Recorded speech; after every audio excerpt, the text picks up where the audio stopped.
Police Chief Master Sergeant Johannes Carillo ang napatay nga Deputy Chief sa lungsod sa Cordova. Gilambigit kaniadto sa Sabalones Drug Group. Usa kini sa gisubay karon sa kapulisan nga posibleng motibo sa krimen. Ano ang report?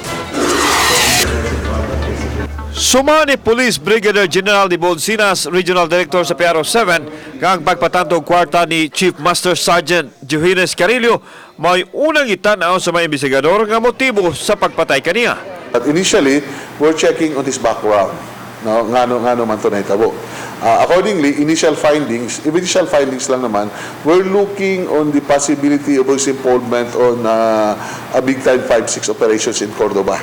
Samtang gikwestiyon sa PRO 7 Director nga misulod sa lending business o patanto si Johannes nga dako man kining kalapasan sa baraod sanglit illegal kuno ang pagpatanto. Matod pa gigamit sa pulis iyang posisyon o panahon sa pagpalakad sa iyang pautang bisan oras ting trabaho.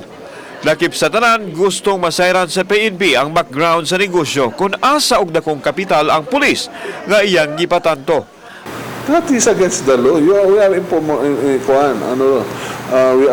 enforcing the law. 5-6 is a loan shark.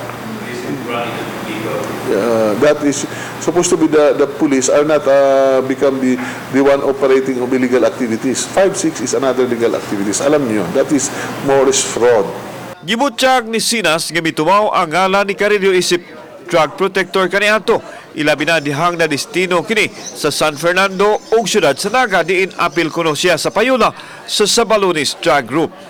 He was relieved so many times because of he suspected to be involved in drugs. Diba? From San Fernando to the headquarters to Juan, diba?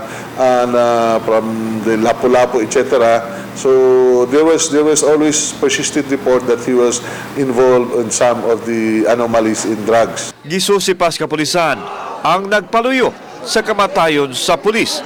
Posibleng moomol og SITG ang PNP nga mao'y mususi sa nahitabo kang Carillo. Kauban si John Solon, ako si Alan Domingo. Balitang Bisdak.